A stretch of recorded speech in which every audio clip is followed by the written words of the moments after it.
Dando sequência na aula Absorção de nutrientes pelas plantas, transporte a curta distância. As plantas obtêm os nutrientes através da absorção dos mesmos existentes na solução do solo pelas raízes. A absorção é um processo pelo qual o elemento passa da solução do solo para uma parte qualquer da célula. A absorção é caracterizada por uma seletividade, onde os nutrientes são mais absorvidos que outros. A acumulação, maior concentração no suco celular do que na solução externa. E essa absorção também depende do genótipo. Então, diferentes espécies têm característica de absorção iônica diferente. O processo de absorção de nutrientes foi demonstrado através do estudo de algas como Nitrella clavata e Valonia macrophysa. Estudando o suco celular dessas algas, pode-se observar que a concentração no suco celular é diferente da concentração no meio externo, mostrando que existe uma seletividade na absorção. A Nitrella clavata é uma alga de água doce. Já a Valonia macrophysa é uma alga de água salgada. As concentrações dos elementos como sódio, potássio, cálcio, cloro no meio onde elas vivem são completamente diferentes. Porém, a concentração no suco celular tende a manter uma certa seletividade, como é demonstrado na tabela seguinte, na tabela que está na tela. A concentração de potássio na água doce é cerca de 0,05 milimols. A concentração de potássio no suco celular da Nitrella clavata é de 54 milimols. Uma relação entre a concentração de potássio no suco celular e a concentração no meio externo é 1000 vezes maior, mostrando então uma acumulação de potássio. O mesmo ocorre para a Valonia macrophysa, onde a concentração no meio celular de potássio é cerca de 42 vezes maior do que a concentração no meio externo, como pode ser observado nessa tabela. A concentração de potássio na água do mar é 12 milimols. Já a concentração no meio interno é de 500 milimols. Então, a relação entre a concentração no suco celular sobre a concentração no meio externo é de 42 vezes maior. Já o sódio, observa-se o inverso, né? Nós temos aqui na Nitrella clavata uma concentração de sódio no meio celular de 10 contra, né, uma concentração de 0,22 no meio externo, mostrando que tem uma acumulação de 45 vezes, né? Já a Valonia macrophysa, a concentração no meio externo é muito maior do que a concentração interna do suco celular. Isso faz com que nós temos uma concentração menor no suco celular do que no meio externo. Então, a concentração de sódio na água do mar é de 498 milimols, contra 90 milimols no suco celular, fazendo com que tenha uma relação entre o suco celular e a água do mar de 0,18. Quer dizer, a concentração no suco celular é 0,18 vezes menor do que a concentração na água do mar. A absorção de nutrientes também depende do genótipo. Como pode ser observado aqui nessa tabela, a comparação entre uma espécie de milho e de feijão na absorção de nutrientes é completamente diferente, né? Elas têm absorções de nutrientes completamente diferentes. E essa absorção de nutrientes, ela é seletiva de acordo com suas exigências. O potássio, por exemplo, a concentração do íon potássio, né? Aqui é a concentração do íon, aqui é a concentração externa e aqui é a concentração no suco celular. A concentração do íon potássio na solução de cultivo é 2 milimols. Já a concentração depois de 4 horas na solução onde foi cultivado o milho é de 0,14 milimols. Já onde foi cultivado feijão é de 0,67. Como pode-se observar, né, o milho absorveu mais, pois restou menos potássio na solução de cultivo. Isso é refletido na sua concentração no seu suco celular, onde que eu tenho que o milho teve uma concentração de 160 milimols no suco celular contra 84 do potássio. Mostrando então que o milho é mais exigente em potássio, por isso ele absorve mais potássio. Já o cálcio, né, a concentração inicial da solução é de 1 milimol. Depois de 4 horas sobre o cultivo, né, de milho, a concentração de cálcio foi de 0,94.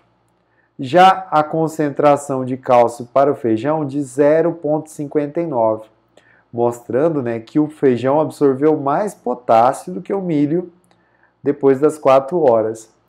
Isso é refletido na concentração do suco celular, onde a concentração de cálcio,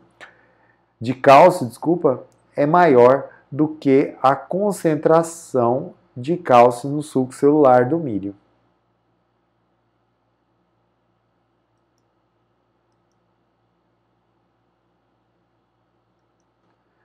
Para um bom entendimento da absorção de nutrientes, é importante se conhecer os aspectos morfológicos das raízes. Aqui eu tenho uma imagem mostrando um corte de uma raiz, um esquema de um corte de uma raiz, mostrando suas estruturas. Então, nesse corte dessa raiz, né, primeiramente aqui nós temos uma raiz pivotante, nós temos aqui uma coifa, e aqui tem um corte de uma raiz. Nesse corte dessa raiz, nós podemos observar aqui os pelos radiculares, que são extensões dos tecidos da epiderme. Nós temos a epiderme, nós temos a endoderme, né? Nós temos aqui a endoderme. Nós temos aqui a endoderme com as estrias de Casper. E aqui nós temos os tecidos do floema e do xilema, que formam o câmbio vascular. Então, basicamente, os tecidos que compõem a raiz são esses aqui. Aqui eu tenho outro corte de uma raiz, mostrando então os tecidos também. Os pelos radiculares, o córtex, o vaso do xilema e do floema, formando os tecidos vasculares. Aqui tem um exemplo então da endoderme com estria de Casper, a epiderme, né? Nós temos aqui então, próximo aqui do final da raiz, nós temos aqui uma região de rápida divisão celular, que é importante para o crescimento. Nós temos aqui o centro quiescente com poucas divisões celulares. Aqui nós temos então formando a coifa. E aqui nós temos então a bainha de mucigel, que é uma bainha, né, formada por um gel expelido pela raiz, que ajuda tanto na penetração da raiz, como também na proteção e disponibilização de nutrientes. Assim forma as 3 zonas importantes para a raiz, que eu vou falar isso com mais detalhes, né? Nós vamos, para entender melhor a absorção de nutrientes, nós temos então a zona de maturação, a zona de alongamento e a zona meristemática. Aqui abaixo nós temos então um desenho mostrando uma imagem de microscópio eletrônico, mostrando então com detalhes a raiz. Nós temos aqui a raiz principal, ou pode ser uma raiz secundária, com os pelos radiculares. E aqui está mostrando com detalhes os pelos radiculares.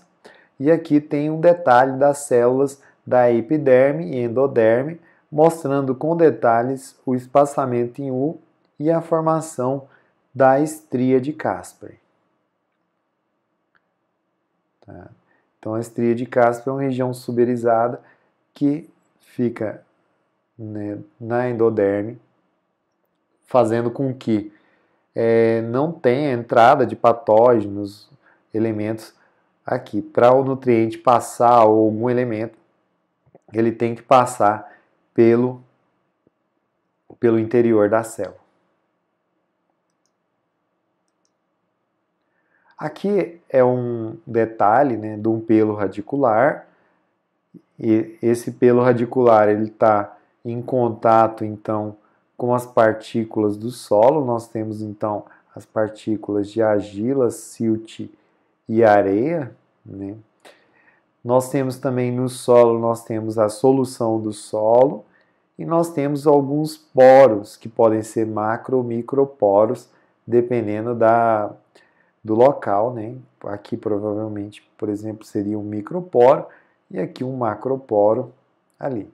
A raiz então ela está em contato e é dessa solução que ela absorve os nutrientes. Tá? Aqui é a raiz e aqui é o pelo radicular. Os pelos radiculares, aqui é uma foto mostrando então os pelos radiculares, uma foto de microscópio eletrônico, onde cada pedacinho desse tem 250 micrômetros, né? Então é muito pequenininho ali essa foto aqui. Para se entender o processo de absorção, é importante se conhecer os componentes da célula vegetal.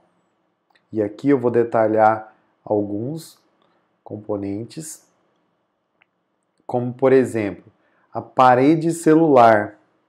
A parede celular da célula vegetal, nós temos a lamela média e aqui nós temos a parede secundária. Abaixo da parede celular, nós temos então a membrana plasmática.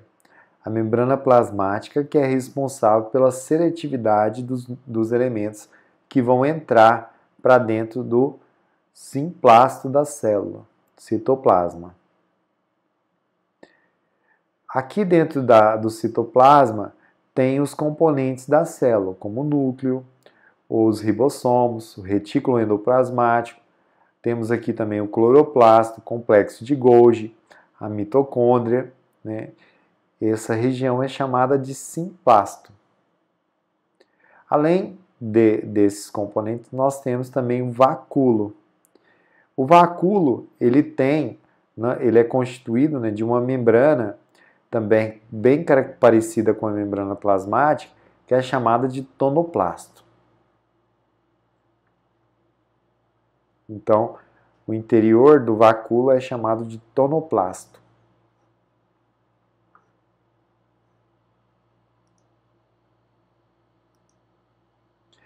Então, a membrana plasmática é a primeira barreira para a entrada de elementos. Já o tonoplasto é a segunda barreira. O transporte de íons do solo para o interior da raiz pode ocorrer por duas rotas: rota apoplástica e a rota simplástica e transmembrana. A rota apoplástica é o caminho do íon pelo meio entre as células. externo das células. Já a rota simplástica, nós temos o caminhamento do rio pelo interior das células. Os nutrientes podem chegar até o xilema das raízes pela rota apoplástica ou pela rota simplástica. Então, a rota apoplástica é quando o nutriente ele caminha pelos espaços entre as células ali, que é chamado então de rota apoplástica. A qualquer momento, esse elemento ele pode entrar para a rota simplástica e continuar o seu percurso pela rota simplástica. Porém, a rota apoplástica, leva o elemento até as células da endoderme, onde nas células da endoderme o elemento não consegue mais caminhar pela rota apoplástica na raiz. Por quê? Porque essas regiões entre as células, elas são suberizadas com a estria de Casper, elas são seladas. Então, obrigatoriamente, o elemento só consegue chegar pela rota apoplástica até a endoderme. Chegando aqui nesse ponto, ele tem que passar para o interior, para o simplácito, e continuar o seu percurso pela rota simplástica. A rota simplástica, ela pode iniciar, dependendo do elemento, lá no pelo radicular. Tá? Então o elemento entra pelo pelo radicular, ele é absorvido e ele segue passando pelos plasmodesmos, até os vasos do xilema, onde ele é ejetado. Aqui é um exemplo mostrando uma foto de microscopia eletrônica de transmissão, mostrando os plasmodesmos, onde eu tenho aqui a membrana plasmática,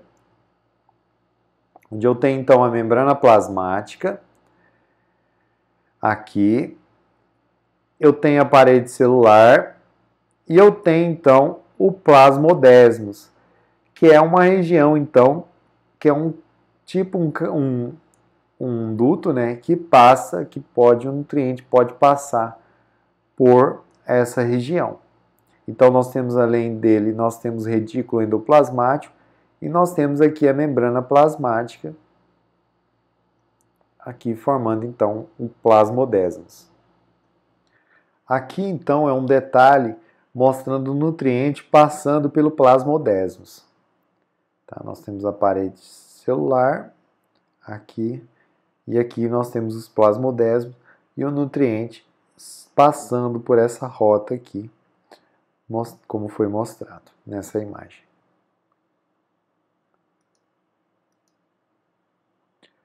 Aqui é um detalhe mostrando então como ocorre então a rota apoplástica e a rota simplástica. Então a rota apoplástica é o caminhamento, do elemento pelos espaços entre as células. Parede celular das células, elas formam uns espaços e deixa local para que o nutriente possa caminhar.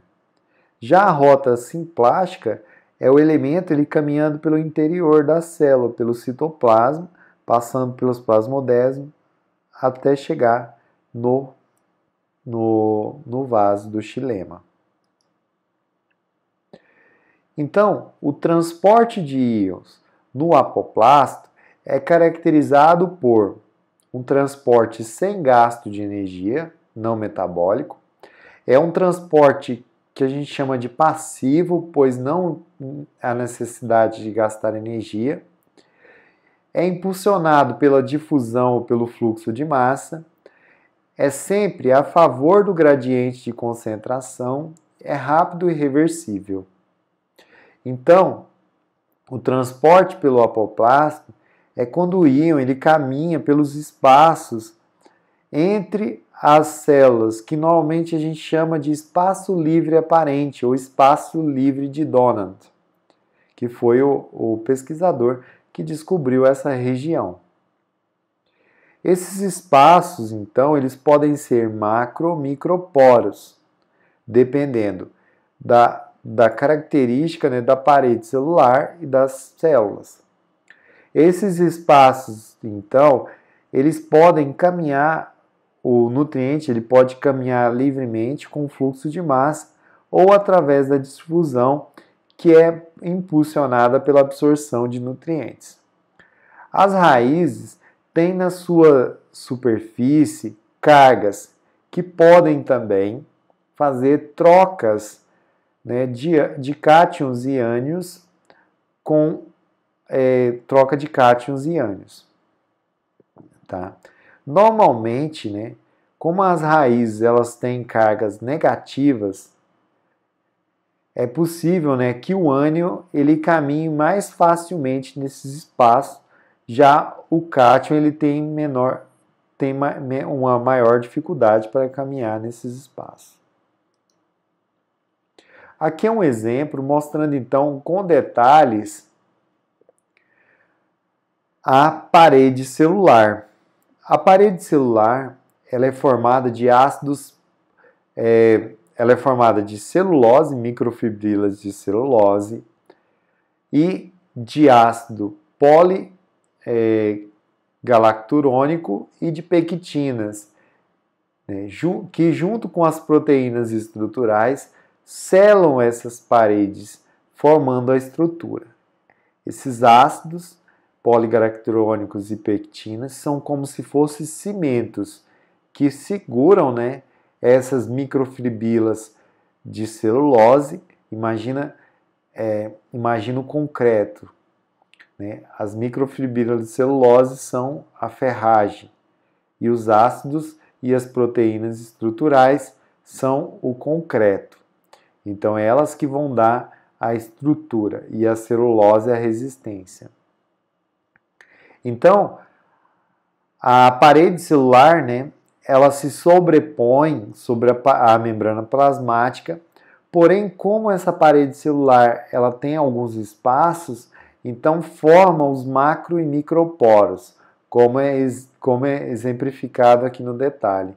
Então, nós temos as fibrilas de celulose, e entre as fibrilas de celulose nós podemos encontrar os macroporos e os microporos.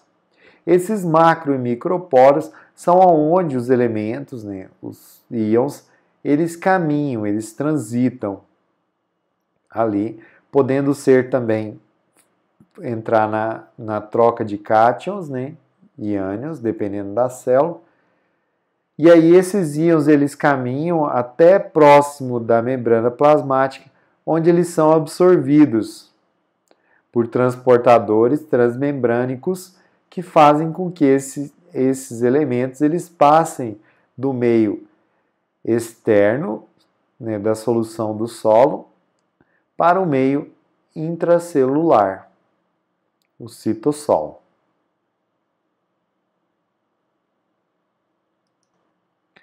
A parede celular ela é composta, né, de fibrilas de celulose que são organizadas.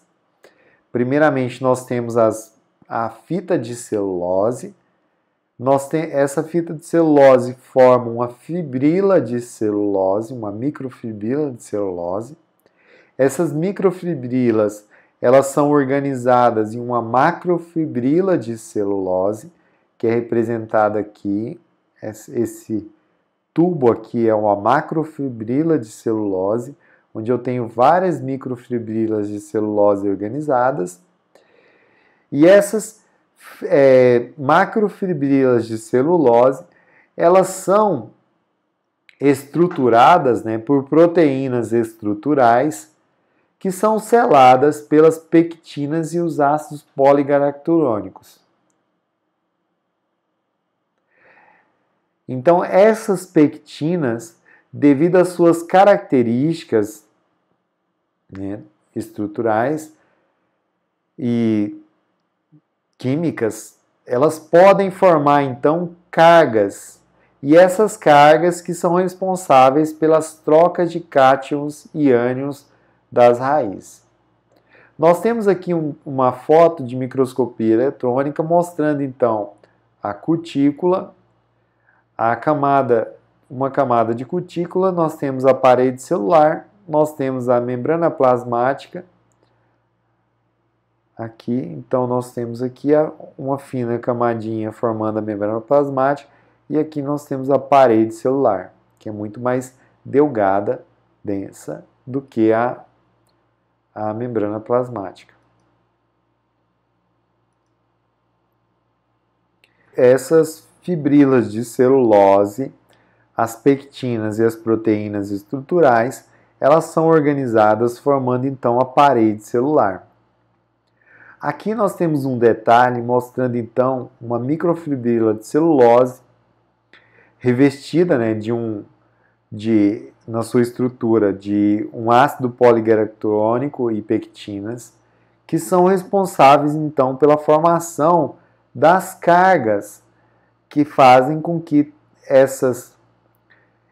a raiz, né, o exterior da célula, tenha potencial de troca de cátions. Então, nos ácidos poligalacturônicos, nós temos radicais. Esses radicais carboxílicos, eles são importantes, então, pois no pH levemente ácido, né, eles ionizam e formam, então, formam cargas negativas que possibilitam, então, a retenção, no caso, a sorção e a troca de cátions nessas regiões, como é o exemplo de cálcio, potássio,